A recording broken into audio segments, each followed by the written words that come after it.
Hello 11th class students.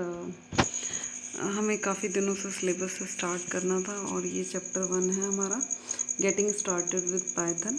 हम थोड़ा थोड़ा धीरे धीरे कवर अप करते चले जाएंगे and you should always watch the videos. और जो भी मैं आपको शॉर्ट नोट्स भेजती जाऊंगी आप अपनी नोटबुक में लिखते चले जाओगे, क्योंकि इसके अलावा आप अगर बुक नहीं भी लेते हो तो आपका काम चल जाएगा जो मैं आपको पढ़ाऊँगी। इससे ये इट्स मोर देन इनफ, क्योंकि हम इसमें सारे क्वेश्चंस करेंगे, प्रीवियस ईयर्स के पेपर करेंगे, जो भी इम्पोर्टेंट है वो करेंगे, तो हमारा कवर अप हो जाएगा। मतलब आपको कुछ ज़्यादा टेंशन लेने की ज़रूरत नहीं है कि मैम क्या किया क्या नहीं किया, बट जो मैं नोट्स आपको प्रोवाइड करूँगी वो आप अच्छे से अपनी नोटबुक में लिख लोगे और उन्हें बार बार रिवाइज कर लोगे, क्योंकि बात यही होगी कि कॉन्सेप्ट्स कितने क्लियर हैं। मतलब किसी भी लैंग्वेज के लिए सोचो, अगर मतलब जैसे आप इंग्लिश का ही लेते हो, आपकी वोकेबलरी अगर अच्छी है, आपको ग्रामर्स के रूल पता है और आपकी वोकेबलरी अच्छी है, तो आप कहीं पे भी मार नहीं खाओगे, इंग्लिश में काफ़ी अच्छे फ्लुएंट हो जाओगे। तो वैसे ही हमारी प्रोग्रामिंग में होता है। हम पाइथन में क्या करेंगे, हमारे बेसिक्स हम क्लियर रखेंगे कि क्या चीज़ कहाँ है। फिर हमें चाहे प्रोग्रामिंग में देखो क्या होता है, जैसे इंग्लिश लैंग्वेज में ही आपको पैराग्राफ के मतलब इधर से कभी सेंटेंस एक्टिव में बनाया, पैसिव में बनाया, प्रेजेंट इंडेफिनिट में बनाया, ऐसे बनाया वैसे बनाया, तो आपकी अगर वोकेबलरी है और आपको रूल पता है तो आप फिर कहीं पे भी गलती नहीं करोगे। तो वैसे ही यहाँ पे है कि आपने अगर प्रोग्रामिंग के कॉन्सेप्ट्स अच्छे से सीख लिए हैं और साथ ही साथ आपको सिंटेक्स के बारे में कॉन्सेप्ट्स अच्छे से पता है, तो आप फिर कोई भी प्रोग्राम बनाने में आपको प्रॉब्लम नहीं आएगी। देन और first chapter is getting started with Python. तो इसमें सबसे पहला आ जाता है प्रोग्राम क्या होता है। प्रोग्राम क्या होता है, it is a set of instruction written in a sequence that guides the computer to solve a particular task. भाई मुझे कोई टास्क कंप्लीट कराना है, जैसे कि आपको चाय बनानी है, तो चाय बनाने का एक टास्क है कि भाई क्या क्या कॉन्सेप्ट्स है, क्या क्या चीज़ें आपको ध्यान रखनी पड़ती है। तो वैसे ही कभी भी कंप्यूटर में आप कोई प्रोग्राम बनाओगे, अब कंप्यूटर में कैसा प्रोग्राम बनाएंगे, बड़े प्रोग्राम तो अभी हम नहीं बना पाएंगे, लेकिन हम छोटे छोटे प्रोग्राम से सीखेंगे। जैसे एडिशन ऑफ 2 नंबर, भाई यूज़र 2 नंबर डाले और उसको सम डिस्प्ले हो जाए, तो ये प्रोग्राम हुआ। तो प्रोग्राम का मतलब क्या हो गया, it is a set of instruction written in a sequence that guide the computer to solve a particular task. भाई हम गाइड कर देते हैं कंप्यूटर को कि भाई यूज़र से पहला नंबर डलवाना, यूज़र से दूसरा नंबर डलवाना और उनका सम करके और आउटपुट यूज़र को दे देना। तो ये हमने क्या किया, हमने कुछ इंस्ट्रक्शन सेट कर दी, तो ये क्या हुआ, ये अपने आप में एक प्रोग्राम कहलाएगा। ठीक है। Python language developed by Guido van Rossum in 1991। ये इंपॉर्टेंट है, कई बार पूछ लिया जाता है हु डेवलप्ड द पाइथन। ठीक है। फीचर्स ऑफ पाइथन क्या है, it is interpreted interactive directly executed language. भाई इंटरप्रेटेड लैंग्वेज क्या होती है, एक लैंग्वेज होती है कंपाइलर बेस्ड और एक होती है इंटरप्रेटेड। अब हम पाइथन को याद रखेंगे तो हमें पाइथन से याद रहेगा कि क्या होता है इसमें बच्चों, एक एक स्टेटमेंट एग्जीक्यूट होती है। मान लो मैंने 10 लाइनें लिखी हैं, मैंने इंग्लिश में या हिंदी में 10 लाइनें लिखी हैं। अब मेरी पहली लाइन में ही अगर गलती आ जाती है तो टीचर मेरी दूसरी लाइन तब तक चेक नहीं करेगा जब तक कि मैं पहली लाइन की गलती को सुधार नहीं लूँ। फिर मैं पहली लाइन की गलती सुधार लूँगी, फिर टीचर मेरी दूसरी लाइन को चेक करेगा। तो ये कैसी लैंग्वेज हो गई, ये इंटरप्रेटेड लैंग्वेज हो गई। इस तरह से अगर चेकिंग करता है टीचर तो इंटरप्रेटेड है। अदरवाइज दूसरे में क्या होता है, कंपाइल्ड, उसमें क्या होता है कि सारी लाइनों में टीचर चेक कर लेगा और मुझे बता देगा कि भाई पहली लाइन में तुम्हारी ये गलती थी, दूसरे में ये थी, तीसरे में तुम्हारी कोई गलती नहीं थी, चौथे में कोई थी तो बता देगा, नहीं है तो नहीं है। तो यानी कि टोटल पूरा कंपाइल्ड होकर आउटपुट आ जाता है, मतलब ये गलतियाँ हैं, पहले ये सुधारो फिर तुम्हारा कोड एग्जीक्यूट होगा। जबकि इंटरप्रेटेड में क्या हो जाता है कि पहली लाइन की गलती जब तक नहीं सुधरेगी तब तक दूसरी लाइन में गलती है या नहीं है ये आपको नहीं बताया जाएगा। ठीक है, यहाँ आपको समझ में आ गया होगा। इंटरेक्टिव है, इंटरेक्टिव कैसे है कि यूज़र जो इनपुट देगा उसी के अकॉर्डिंगली कॉरस्पॉन्डिंगली आउटपुट मिल जाएगा। कि इंटरेक्टिव है, जैसे सामने आपके रोबोट बैठा हो, आप क्वेश्चन पूछो आपको आंसर मिल रहा है, तो इंटरेक्टिव बेस्ड हो गया। डायरेक्टली एग्जीक्यूटेड लैंग्वेज है, डायरेक्टली आप एग्जीक्यूट कर सकते हो, मतलब आपने इनपुट दिया आउटपुट आपको मिल जाएगा। मतलब सबसे अच्छा यूज़र फ्रेंडली लैंग्वेज है, आप समझोगे करोगे तो आपको अच्छे से समझ में आ जाएगा।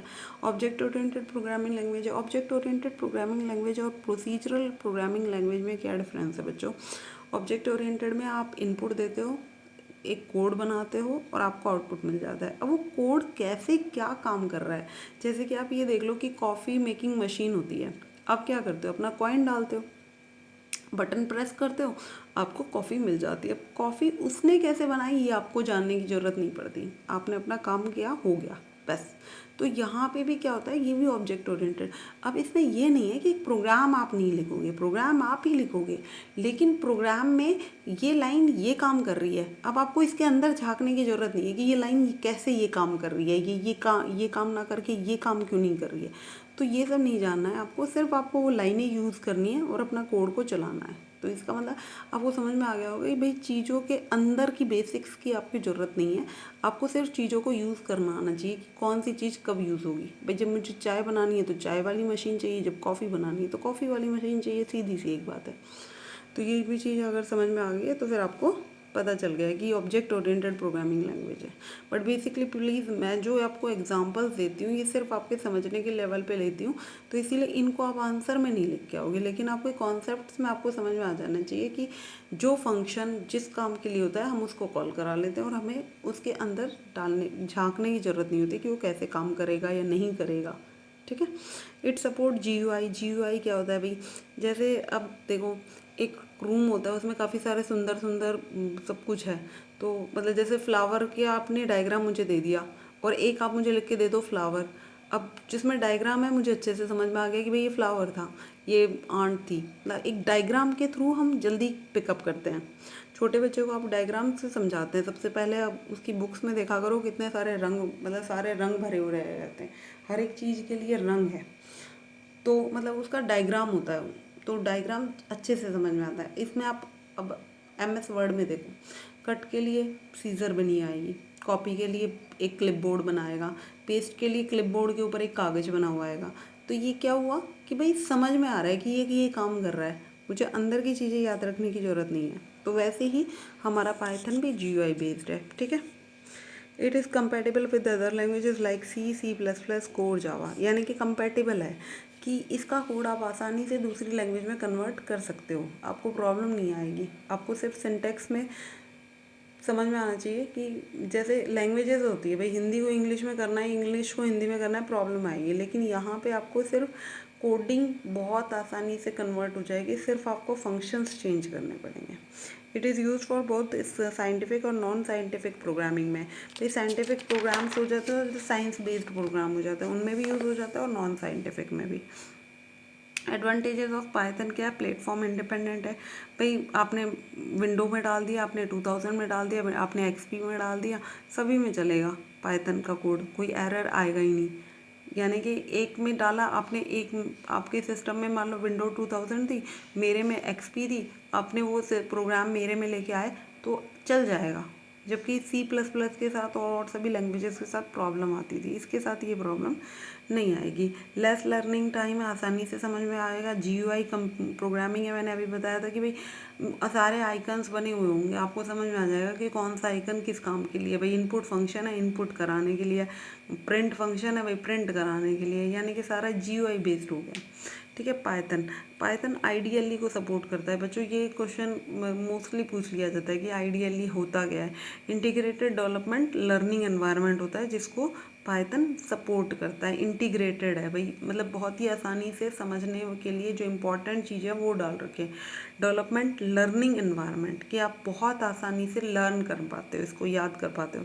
Python is a case sensitive language है। केस सेंसिटिव में क्या हुआ, भाई आपने कैपिटल में भारतीय लिखा, एक स्मॉल में भारतीय लिखा, ये दोनों भारतीय अलग अलग हैं हमारे लिए।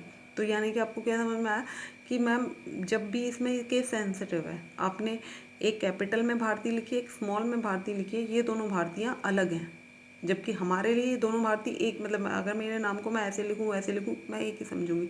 लेकिन पाइथन में अगर आपने कैपिटल में एक वेरिएबल को नाम दे दिया है भारतीय, एक दूसरे वेरिएबल को नाम कैपिटल में दे दिया है, स्मॉल में दे दिया है, या किसी में B कैपिटल कर दिया, बाकी सारे स्मॉल कर दिए, तो ये तीनों वेरिएबल उसके लिए अलग होंगे। वो इन तीनों को एक नहीं मानेगा, वो केस सेंसिटिव है। ठीक है। यानी कि वर्ड टू वर्ड अगर सारे 6 कैपिटल हैं तो सारे 6 ही कैपिटल होंगे, तभी वो कहेगा कि हाँ ये दोनों वेरिएबल सेम है, अदरवाइज वो उन दोनों को डिफरेंट बताएगा। Python is an interpreted language है, ये हम समझ चुके हैं भाई। C++ कंपाइलर लैंग्वेज है क्योंकि इसमें एक लाइन को कोड को एग्जीक्यूट करता है, एरर फाइंड आउट होता है। अगर एरर रिमूव नहीं होता है तो सेकंड लाइन को चेक नहीं करके बताएगा कि उसमें एरर है या नहीं है, जब तक कि पहली लाइन का एरर आप रिमूव नहीं कर दोगे। मॉड्यूल्स हैं, मोड्स हैं, सॉरी एग्जीक्यूशन के मोड्स हैं, 2 हैं, इंटरेक्टिव मोड है और स्क्रिप्ट मोड है। इंटरेक्टिव मोड क्या होता है, वर्क ऑन शेल करते हो डायरेक्टली आप, मतलब शेल पे क्या होता है, एक लाइन लिखी आउटपुट मिल गया, दूसरी लाइन लिखी आउटपुट मिल गया।